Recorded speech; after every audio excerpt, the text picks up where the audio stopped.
Hello guys, good morning all of you and welcome back to our channel again. हम discuss कर रहे थे physical world and measurement के बारे में, यानी भौतिक जगत एवं मापन। और लास्ट क्लास में हमने डिस्कस किया था डायमेंशनल एनालिसिस के अनुप्रयोग यानी विमीय विश्लेषण के अनुप्रयोग के बारे में, जिसमें हमने भौतिक सूत्र की सत्यता की जांच पढ़ ली और हमने बात करी थी किसी भी भौतिक सूत्र को व्युत्पन्न कैसे किया जाता है या भौतिक राशियों के बीच अंतर संबंध किस प्रकार से होता है। उसका मैंने एक एग्जाम्पल लेके सॉल्व कराया था कि किसी भौतिक सूत्र को हम किस प्रकार से व्युत्पन्न करते हैं। आज उसी टॉपिक को हम और डिस्कस करेंगे और कुछ फॉर्मूले को डिराइव करेंगे। तो चलिए शुरू करते हैं आज का सेशन। हम बात कर रहे थे विमीय विश्लेषण के अनुप्रयोग के सेकेंड पॉइंट के बारे में, जो है भौतिक राशियों के बीच अंतर संबंध। भौतिक राशियों के बीच अंतर संबंध, inter relation between the physical quantities. तो हमें केवल ये पता होता है कि कोई भौतिक राशि किन किन भौतिक राशियों पर निर्भर करती है और उनकी निर्भरता के आधार पर हम उस भौतिक राशि का सूत्र व्युत्पन्न कर सकते हैं, जैसे हमने लास्ट क्लास में डिस्कस किया था। अगर हम ये मान भी ले कि कोई भौतिक राशि वास्तव में किसी दूसरी भौतिक राशि पर निर्भर नहीं करती है, लेकिन अगर हम मान लें कि वो भौतिक राशि दूसरी राशि पर निर्भर करती है, तो अगर वो वास्तव में निर्भर करती है तो फॉर्मूले में आ जाता है, और निर्भर नहीं करती है तो फॉर्मूले से डिलीट हो जाती है। जैसे हमने लास्ट क्लास में पढ़ा था कि आवर्तकाल, जो हमने बात करी थी सरल लोलक के आवर्तकाल की, तो आवर्तकाल को मैंने द्रव्यमान पर निर्भर माना था। मैंने ये माना कि आवर्तकाल द्रव्यमान पर निर्भर करता है, लेकिन फॉर्मूले में द्रव्यमान नहीं आता है, वो ऑटोमेटिक डिलीट हो जाता है। तो इससे ये पता चलता है कि अगर हम ये मान भी लें कि कोई भौतिक राशि दूसरी राशि पर निर्भर कर रही है और अगर वो वास्तव में निर्भर नहीं करती है तो फॉर्मूले से ऑटोमेटिक डिलीट हो जाएगी। ये विमीय विश्लेषण की खासियत है। तो आज हम किसी और फॉर्मूले को डिराइव करते हैं। फॉर एग्जाम्पल हम गतिज ऊर्जा की ही बात कर लेते हैं। कोई वस्तु अगर गति करती है तो उसमें जितनी ऊर्जा निहित होती है उसे गतिज ऊर्जा कहते हैं, और हम ये मानते हैं कि उसकी ये जो गतिज ऊर्जा है वो उसके द्रव्यमान पर और उसके वेग पर निर्भर करती है। ठीक है, अब हमें ऑलरेडी ये पता है कि गतिज ऊर्जा का जो फॉर्मूला होता है वो 1/2 mv² होता है। ठीक है, लेकिन हम इसी फॉर्मूले को डिराइव करेंगे। ठीक, तो क्वेश्चन कुछ इस प्रकार से है, किसी वस्तु की गतिज ऊर्जा, किसी वस्तु की गतिज ऊर्जा E निम्न भौतिक राशियों पर निर्भर करती है।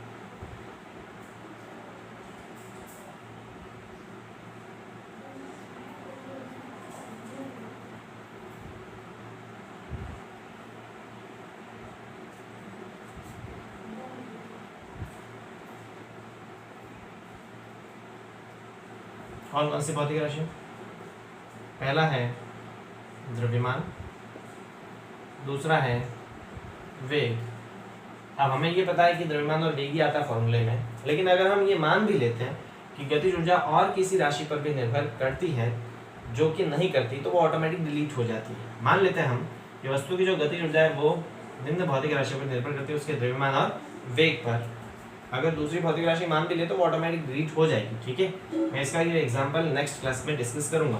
द्रव्यमान और वेग, तो गतिज ऊर्जा का सूत्र व्युत्पन्न कीजिए। गतिज ऊर्जा का सूत्र व्युत्पन्न कीजिए।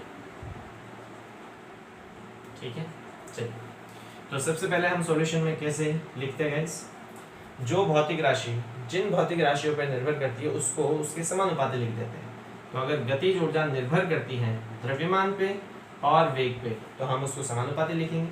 अब हमें ये नहीं पता कि द्रव्यमान और वेग पे निर्भर कैसे करती है, तो इसकी घात को हम अपने हिसाब से लिख लेते हैं a और b। समानुपाती चिन्ह हटाने पर कांस्टेंट आता है, तो इसको लिख लेंगे कांस्टेंट k, m की घात a और v की घात b। क्लियर? अब मैंने m पहले लिखा है, v बाद में लिखा है, कोई इफेक्ट नहीं आएगा। आप v पहले लिख लो, m बाद लिख लो, उसकी पावर b कर दो, a कर दो, कोई फर्क नहीं पड़ेगा, सेम आंसर आएगा। इसको दे दिया मैंने समीकरण नंबर 1। उसके बाद हम क्या करते हैं, सभी भौतिक राशियों के विमीय सूत्र लिखते हैं। तो क्या लिखेंगे यहाँ पे, विमीय सूत्र लिखने पर तो हमें सभी के सूत्र लिखने हैं। अब ये गतिज ऊर्जा है, ऊर्जा का विमीय सूत्र हमें पता है, वो होता है m1L2T-2। ये ऊर्जा का विमीय सूत्र होता है। द्रव्यमान का विमीय सूत्र क्या होता है? द्रव्यमान का विमीय सूत्र होता है m1L0T0। और वेग का विमीय सूत्र क्या होता है? वेग का विमीय सूत्र होता है m0L1T-1। क्लियर? इन सभी का मान वापस किसमें रखते हैं? समीकरण 1 में। तो वापस मान रख देते हैं इसमें। मान रखने पर तो मेरे पास इन सभी की जगह हम डायमेंशन लिखेंगे। ऊर्जा की डायमेंशन कितनी दे रखी है? ये दे रखी है m1L2T-2 is equal to k। उसके बाद द्रव्यमान की विमा दे रखी है ये m1L0T0 की घात a। फिर v की विमा दे रखी है ये v की विमा इंटू v की विमा m0L1T-1 और इस पूरे की घात कितनी आ जाएगी? b। घात के ऊपर घात हो तो घातें आपस में गुणा हो जाती है। यहाँ से आ जाएगा m⁻1 m⁻2 T-2 is equal to k m की घात 1 इंटू a फिर 0 और 0 into 0 into b 0 1 into b और -1 into b minus b। Clear है गाइस? यहाँ से अब देखिए m की घात 1 l की घात 2 t की घात -2 is equal to k m की घात a प्लस 0 a l की घात 0 प्लस b b और t की घात 0 minus b minus b। Clear? अब हमें केवल वैल्यू को कंपेयर करना है। यहाँ पर m_l_t है, यहाँ पर भी m_l_t है, आधार समान है और दोनों एक दूसरे के बराबर है, तो इसकी जो घातें है वो भी समान होगी। तो तुलना कर देते हैं इनकी। तुलना करने पर तो मेरे पास क्या आता है? m की घात यहाँ पे 1 है, यहाँ m की घात a है, यानी a का मान किसके बराबर आएगा? 1 के बराबर। ठीक है। l की घात 2 है, b की घात यहाँ l की घात 2 और l की घात यहाँ b, मतलब b का मान कितना है? 2, तो b बराबर कितना आएगा? 2। या फिर यहाँ से भी देख लो t की घात -2 है और t की घात -b है, तो b की मान वापस यहाँ से 2 ही आता है। तो a का मान भी मेरे पास 1 आता है, b का मान कितना आता है? 2 आता है। यहाँ 1 और ये 2 जो है a और b के मान, ये वापस हम किस में रखेंगे? समीकरण 1 में। तो यहाँ तक आप स्क्रीनशॉट ले लीजिए, उसके बाद मैं इसको रफ कर देता हूँ गाइस। ठीक है, चलिए तो इसको रफ कर देता है। इसका हम मान रख देते हैं, a और b का समीकरण 1 में मान रख देते हैं। a व b का मान समीकरण 1 में रखने पर तो यहाँ पे मान रख देते हैं E बराबर k m की पावर a, m की पावर a का मतलब m की पावर 1 और v की पावर b, v की पावर b का मतलब v की पावर 2। तो E बराबर आ जाएगा k mv²। ये गतिज ऊर्जा का सूत्र है। अब इस k का मान हमें पता है, बाय एक्सपेरिमेंट k का मान हमारे पास कितना आता है? बाय एक्सपेरिमेंट k का मान 1/2 आता है, जो कि कांस्टेंट है, और इंटू mv²। तो ये फॉर्मूला हम पढ़ते हैं गतिज ऊर्जा का। तो इस तरह हम गतिज ऊर्जा का फॉर्मूला ज्ञात कर सकते हैं। ठीक है। अब हमने क्या बात करी कि अगर हम ये मान लेते हैं कि कोई भौतिक राशि वास्तव में किसी दूसरी भौतिक राशि पर निर्भर नहीं करती है, लेकिन अगर हम मान ले तो वो ऑलरेडी डिलीट हो जाती है जब अपन फाइनल फॉर्मूला फाइंड आउट करते हैं। तो मैं इसी का एग्जाम्पल लेके समझा देता हूँ। इस पूरे का वापस रफ कर देता हूँ, आराम से देख लीजिए ना। क्या करेंगे अपन? हम मान लेते हैं कोई ऐसी भौतिक राशि जिस पे ये निर्भर नहीं करती, लेकिन हम मान लेते हैं कि निर्भर करती हैं।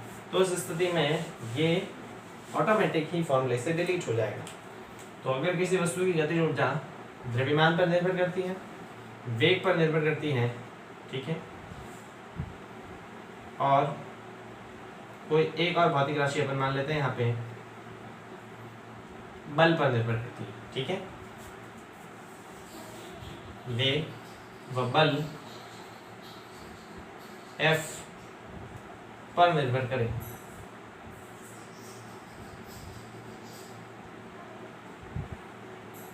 तो गतिज ऊर्जा का सूत्र व्युत्पन्न कीजिए।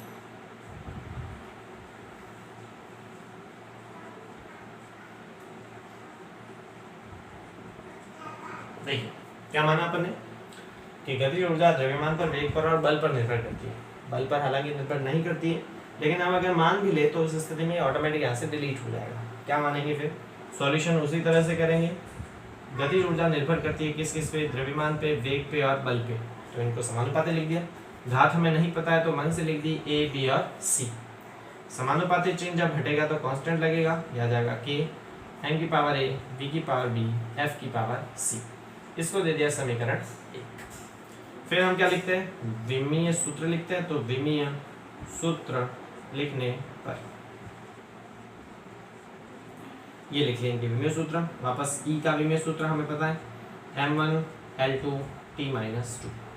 द्रव्यमान का विमीय सूत्र m1 L0 T0। वेग का विमीय सूत्र m0 L1 T-1। और बल का विमीय सूत्र m1 L1 T-2। इन सभी का हम क्या रख देते हैं? मान रख देते हैं। तो हमारे पास आ जाएगा मान रखने पर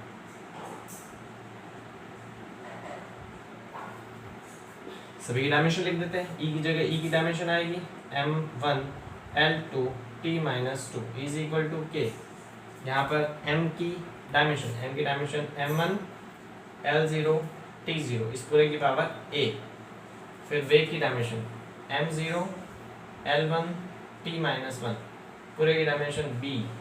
और बल m1 L1 T-2 इस पूरे की डायमेंशन c। ठीक है, पावर के ऊपर पावर हो तो पावर मल्टीप्लाई हो जाती है। तो यहाँ पर आ जाएगा मेरे पास m की पावर 1 इंटू a, L की पावर 0, T की पावर 0 इंटू m की पावर 0 1 इंटू b और -1 into b minus b into m की पावर 1 इंटू c, L की पावर c और T की पावर -2c। आपस में सारी घातें जुड़ जाएगी तो क्या आएगा मेरे पास? m1 L2 T-2 is equal to k m की पावर a, 0 और c। तो यह आ जाएगा a प्लस सी। फिर L to the power 0, b और c, b प्लस सी।